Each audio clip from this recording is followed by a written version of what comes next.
नमस्कार किसान भाइयों।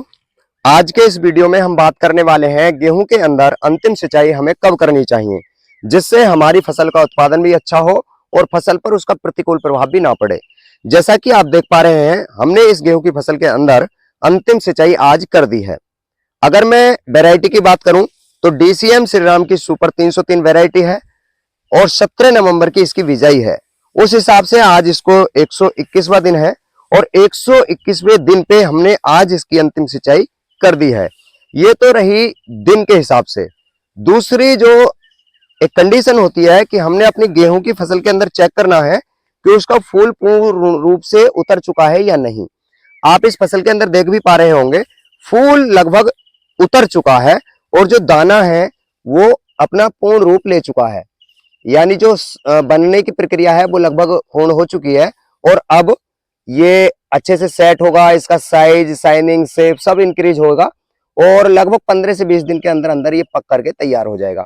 जैसा कि आप देख भी पा रहे हैं, ये साइज गेहूं का बन चुका है।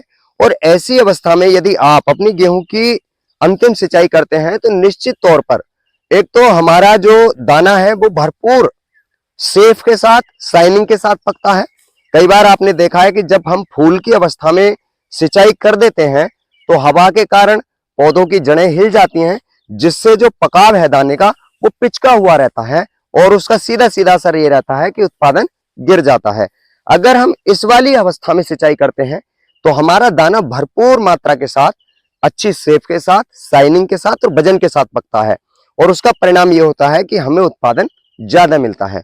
दूसरी एक सबसे महत्वपूर्ण बात यह है कि जब भी आप सिंचाई करें अपने मोबाइल पर वेदर अपडेट जरूर ले लें, जिससे हमें ये मालूम चले कि हवा का फ्लो कितनी तेज है, नजदीक में बारिश तो नहीं है।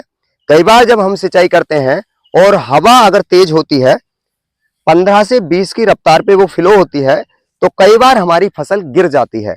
और अगर फसल इस तरीके से गिर जाती है तो हमारा जो दाना है वो पिचका हुआ पकता है, उसकी शाइनिंग भी खराब हो जाती है और सीधे सीधे तौर पर उसकी उत्पादन जो है गिर जाती है।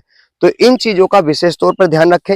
एक चीज और नोट करने वाली है, जैसे कि ये DCM श्रीराम की वैरायटी है तो ये 121 दिन पर इस अवस्था में है। अलग अलग वैरायटियों की अवस्था अलग अलग होती है। तो सबसे महत्वपूर्ण होता है कि आप अपने खेत में जाएं, बालियों को चेक करें, वहां पे फूल उतर चुका है, अंडे बन चुके हैं, तब आप सिंचाई करें अंतिम। अभी आप देख भी पा रहे होंगे इस कंडीशन में गेहूं बहुत ही प्रॉपर रूप से अच्छा है और कह सकते हैं कि इसकी सिंचाई बहुत ही उचित समय पर हुई है। अगर अब बारिश अथवा तेज हवा ना चले 1 से 2 दिन तो ये अपनी पूर्ण अवस्था में आ जाएगा और फिर इसमें कोई भी हानि नहीं होगी।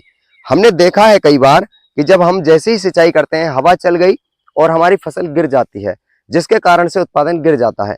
तो इन चीजों का विशेष तौर पर ध्यान रखें। अब तो टेक्नोलॉजी इतनी विकसित हो चुकी है कि अगले 10 दिन का सटीक अनुमान रहता है, पूर्वानुमान रहता है मौसम का। तो उस साइट पे भी जाकर अवश्य चेक करें अपनी लोकेशन के आधार पर। तो आपको इन चीजों में सुविधा रहती है कि आप अपनी फसल के अंदर सिंचाई कर सकते हैं या नहीं कर सकते हैं। तो बहरहाल आप देख सकते हैं हमारी गेहूं की फसल अच्छी चली हुई है। आप देख भी सकते हैं इसकी जो बालियां हैं लंबी हैं और किसी भी प्रकार का कोई थ्रिप्स, माहू या फंगल इन्फेक्शन से रिलेटेड जितने भी रतुआ वगैरह रहते हैं वो कोई भी रोग इसमें दिखाई नहीं दे रहा है।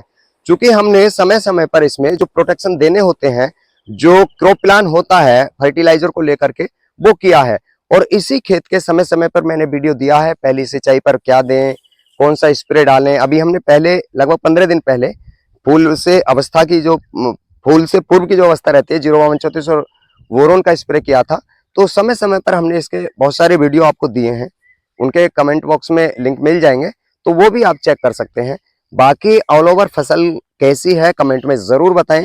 और साथियों, आप भी अपनी गेहूं की फसल के अंदर अंतिम सिंचाई इसी अवस्था में करें, चाहे तो दिवस वाइज करें या फिर जो हमने अंडा देखना है गेहूं के अंदर जो बालियां हैं, मतलब जो दाने हैं, उसे चेक करके। तो अगर आप ऐसा करते हैं तो निश्चित ही आपको कोई नुकसान नहीं होगा सिंचाई से और इसका अच्छा फायदा आपको अपनी फसल के अंदर देखने को मिल जाएगा। तो आज के वीडियो में दी गई जानकारी से यदि आप संतुष्ट हैं तो हमारे वीडियो को लाइक करें और दोस्तों हमसे जुड़ने के लिए हमारे यूट्यूब चैनल को सब्सक्राइब जरूर कर लें। तो अगले वीडियो में मिलते हैं, तब तक के लिए नमस्कार साथियों।